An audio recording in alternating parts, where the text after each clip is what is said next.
Picture this scenario for a second. You are standing in one of Canada's most vital transportation corridors. Right. You've just stepped off a commuter rail line, and it is raining, because of course it is. Oh, obviously. It's always raining when you have a transfer. Exactly. And you now need to catch an intercity train. But to do that, you physically have to drag your rolling suitcase across this, like, cracked concrete sidewalk. Yeah. Up and over a busy multi-lane highway overpass, battling the wind and the exhaust fumes, just to get to a totally different building that you could essentially see from your starting point. It's basically a marathon. It really is. You're doing the work of a pack mule in the middle of a modern metropolis. So, welcome to the Deep Dive. I'm thrilled you're joining us today because we are going to look at the multi-million-dollar architectural surgery required to fix exactly that kind of urban nightmare. Specifically focusing on Montreal's West Island. Right, which is just such a fascinating case study. It is an incredibly ambitious intervention. I mean, we are examining a geographic space that is basically being forced to completely rethink its own anatomy after decades of disjointed growth. Yeah, and to unpack how they are doing this, we are drawing heavily from some really brilliant data dumps and reports provided by wikiresidents.ca and infodrone.ca. Such good resources. Truly. I was actually listening to the audio logs of the infodrone data while I was, ironically, stuck in traffic the other day. Oh, that's perfect. Right, and then later I was cross-referencing it with the text-based zoning reports from WikiResidents. It's great that they offer both the audio and text formats, but however you consume it, the core issue they highlight is this massive puzzle. Right, a puzzle where the pieces were never actually designed to fit together in the first place. Okay, let's unpack this, because the premise here is fascinating. If you follow the development of Greater Montreal at all, the headlines are completely dominated by the Réseau Express Metropolitan. The RM Light Rail. Yeah, the REM. And of course, the endless highway reconfigurations. We talk about the roads, we talk about the REM, but hovering over the West Island is this glaring multi-billion-dollar question, which is, what about the legacy trains? Right. It remains the gaping hole in the region's mobility equation. I mean, you cannot claim to have a modernized, world-class transit network if your heavy rail systems are just, operating in complete isolation. Which they are. Very much so. And to understand the solution, we really have to look at why that isolation exists. The source material actually refers to the current reality in Dorval as an obstacle course. Obstacle course is putting it lightly. Yeah, because you have EXO running the commuter trains, you have the STM handling local buses, and you have VIA rail for long-distance intercity travel. And they're all sitting right there in Dorval. Exactly. They're practically staring at each other across these highway ramps, Yeah. but they're totally marooned. But here is my main question. Why build it like that in the first place? I mean, nobody sits down with a blueprint and says, hey, let's make sure that passengers have to risk their lives crossing a highway just to change trains. Well, actually, and this is wild history tells a different story. The reason these systems are marooned is deeply rooted in the origins of North American rail. Wait, really? It was on purpose? Totally on purpose. Mm-hmm. Historically, rail lines were built by these fiercely competing private freight and passenger companies. A century ago, these rail barons intentionally built separate stations. Oh, wow. Yeah, they actively avoided linking their networks because they didn't want you transferring to a competitor's line. That is incredibly petty. Right. They wanted to capture your entire journey. Fast forward to today, and long after those private monopolies were nationalized or restructured, we are still physically walking on their spiteful concrete footprints. That is wild. So it was an intentional feature that devolved into a modern bug. It makes me think of like building a computer without a motherboard. Right now, Dorval has a CPU that's VIA rail, doing the heavy long-distance processing. Okay, I like this analogy. Right. And you've got your graphics card, which is the airport, fast and specialized. And you've got your RAM, which is the STM local buses, handling the short-term rapid movements. Yep. But without the motherboard to route the data to people, in this case between those components seamlessly, you just have a pile of really expensive electronics sitting on a desk doing absolutely nothing together. That is a highly accurate way to visualize it. And what's fascinating here is that the solution presented in the materials, the Dorval Transit-Oriented Development Hub, or TOD. The TOD. Yeah, that is essentially the installation of that motherboard. The plan is to physically consolidate VIA Rail, the EXO station, the STM services, and the shuttle to the Montreal-Trudeau International Airport. All in one spot. Yes, completely centralizing them on the current EXO station site. So you just walk into one central concourse and the whole menu of transit is just right there. Exactly. But is it really just about putting a bigger roof over everything? Like, is that all it takes? No, it goes much deeper than just the architecture. It's about flow mechanics. Actually, Carl Halou, a spokesperson for VIA Rail, is quoted extensively in our sources. Right, I remember that part. Yeah, he explicitly states that the mandate is to make it more fluid and reduce bottlenecks. Dorval was identified as the ultimate test case for this network-wide push for predictability. Predictability. No. So making the commute boring in a good way. Exactly. The mechanism they're relying on is removing decision fatigue and physical friction. When you remove the highway overpass, the rain, and the traffic signals from the transfer process, you mathematically increase the likelihood of a commuter actually choosing that route. Okay, I totally buy the logic. But wait, let me stop you there. Because here's where it gets really interesting and honestly a bit baffling. Okay. The sources outline the timeline, right? They secured a multi-million-dollar federal funding envelope back in 2021 specifically to modernize this travel. That's right. But the actual construction launch isn't slated until 2027. And they are in a so-called co-development phase right now that takes a full year. Yep. Why on earth does it take 6 years and an army of bureaucrats just to design a building? I mean, getting major entities like VIA Rail, EXO, STM, the Airport Authority, and the city all on the same page sounds like herding cats. Is this immense coordination why we have the timeline we do? Yes, absolutely. Because they aren't just designing a building, They are negotiating physical, legal, and operational reality across completely different jurisdictions. It requires exceptional synergy. I can imagine. Just think about the players at the table right now. You have VIA Rail, EXO, the Autorité Régionale de Transport Métropolitain, the ARTM, Right. plus Aéroports de Montréal, the STM, and the city of Dorval itself. Man, just managing the email threads between that many government acronyms sounds like a full-time job. It really does. But beyond the emails, look at the actual engineering and legal mechanics. A heavy intercity VIA train and a commuter EXO train have entirely different track gauge tolerances. Oh, I hadn't even thought of that. Yeah, different platform height requirements, different safety setbacks. Now add a retail concourse above that.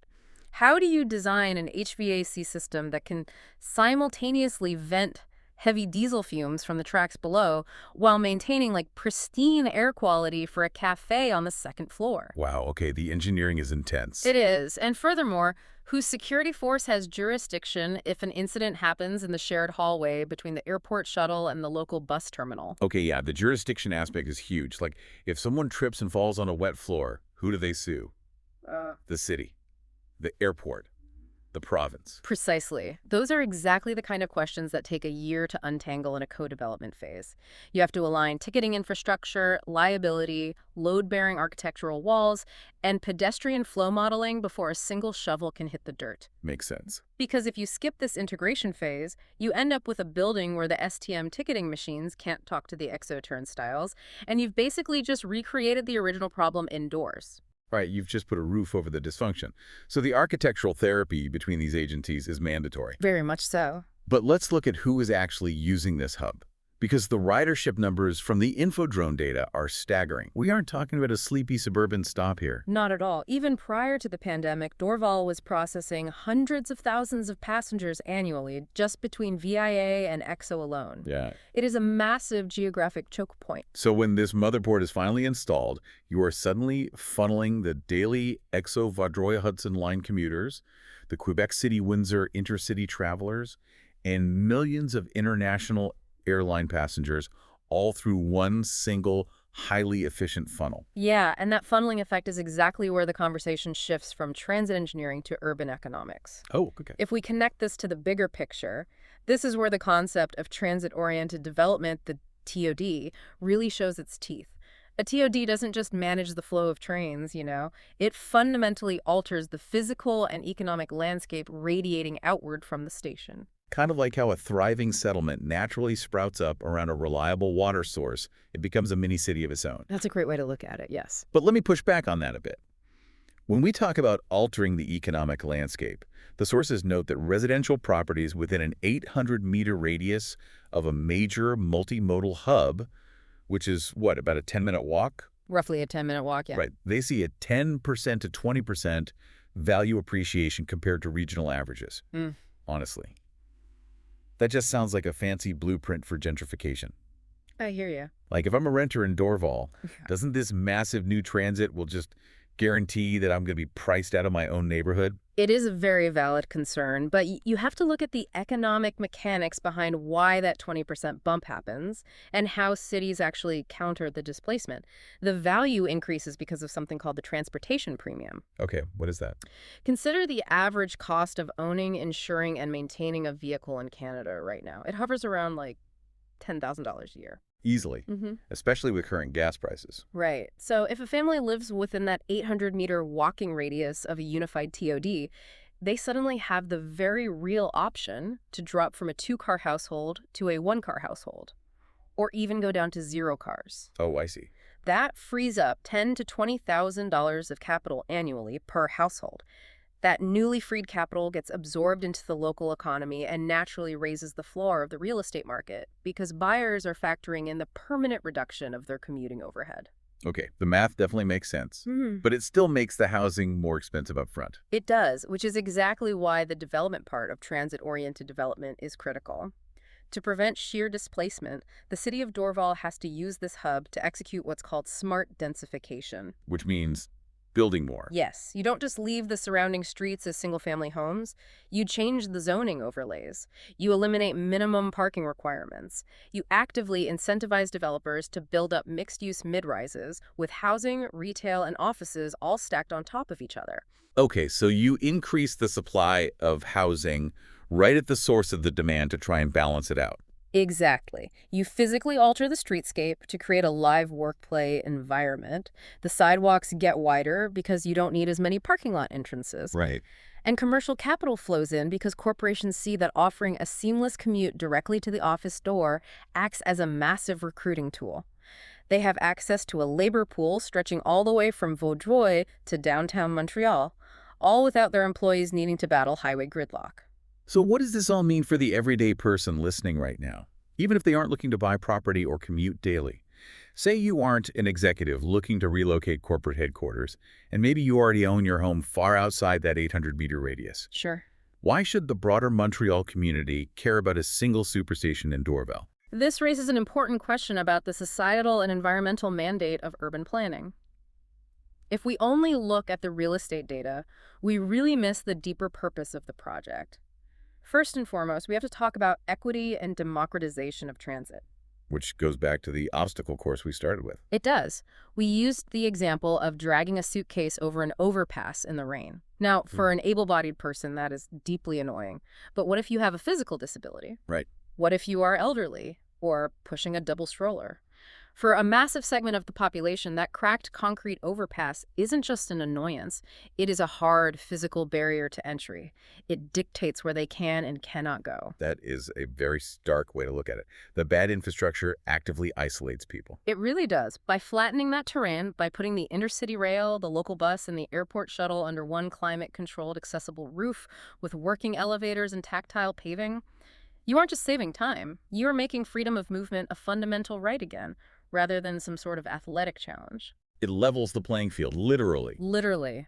And then there is the environmental calculus. The sources introduce a term that is vital here, the auto solo. The auto solo, meaning the single occupancy vehicle, just one person in a car, idling in traffic. Yes, the enemy of climate targets everywhere. Definitely. Currently, accessing the Montreal-Trudeau Airport is heavily reliant on the auto solo. And why? Because the alternative transferring multiple times across disjointed, weather-exposed stations with luggage is humiliating and exhausting.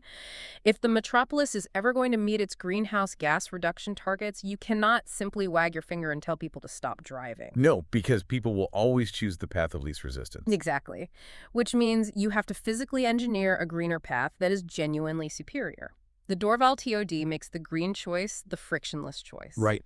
If taking the train, transferring indoors, and catching the shuttle is faster, cheaper, and warmer than paying for airport parking, the auto solo modal share will just plummet. The infrastructure itself drives the behavioral change. That's fascinating. And finally, it feels like there is an element of sheer community cohesion here. Those highway ramps and maroon stations we've been talking about, they act like concrete scars. They just carve up neighborhoods. Oh, they completely create dead zones. Nobody wants to walk near a highway overpass interchange. It destroys street life. But by replacing those isolated outposts with a unified architectural anchor, you are basically stitching the fabric of the Dorval community back together. You take a void and turn it into a destination. Yes, and it brings this massive puzzle full circle. When you integrate these heavy legacy trains into the broader mobility equation, alongside the shiny new REM and the redesigned highways, Dorval stops being just a chaotic interchange you try to survive passing through. It actively asserts itself as the modern nerve center gateway to Greater Montreal. It really is incredible to see how manipulating the mechanics of flow can completely rewrite the destiny of a city space. To bring it all together, the Dorval Multimodal Hub is basically taking the petty historical legacy of disjointed rail lines and performing major architectural surgery. That's exactly it. They are building the motherboard. By fighting through a grueling 6-year gauntlet of jurisdictional logistics, they are turning a hostile obstacle course into a streamlined, economically vibrant, one-stop mobility shop. And a green one, too. Yes, it's about leveraging smart densification, wiping out the auto solo, and ensuring that accessing the world from the West Island is an equitable, frictionless reality. It is the ultimate proof that sometimes the most radical thing a city can do isn't building outward, but looking inward and finally connecting the pieces it already has. Absolutely. A huge thank you to the researchers behind wikiresidence.ca and infodrone.ca for doing the heavy lifting on the data for this one. Seriously, whether you prefer scrolling through the text reports or throwing on the audio logs while you're walking the dog, the depth of their work on this urban transformation is highly recommended. Yeah, amazing sources. And as we wrap up, I would leave you with one final thought. We've spent our time detailing how simply consolidating transit within an 800-meter radius can completely rewrite the economic value, the carbon footprint, and the social equity of an entire neighborhood. Right. It begs a larger question. Look around your own city tomorrow. What other disconnected, frustrating obstacle courses do you navigate every single day? And more importantly, what massive community potential is quietly being suffocated right now, just waiting for a smart, consolidated redesign? That is a great point. It definitely changes the way you look at a frustrating commute. The problem isn't always the traffic sometimes. The problem is the blueprint itself. Exactly. Thank you so much for joining us on this deep dive today. Keep exploring your surroundings, keep questioning the way your world is built, and as always, stay curious. Thank you for watching this video. For more news and in-depth reports, visit wikiresidence.ca. All our content is available in text and audio formats across all your devices. Please feel free to share your comments with us.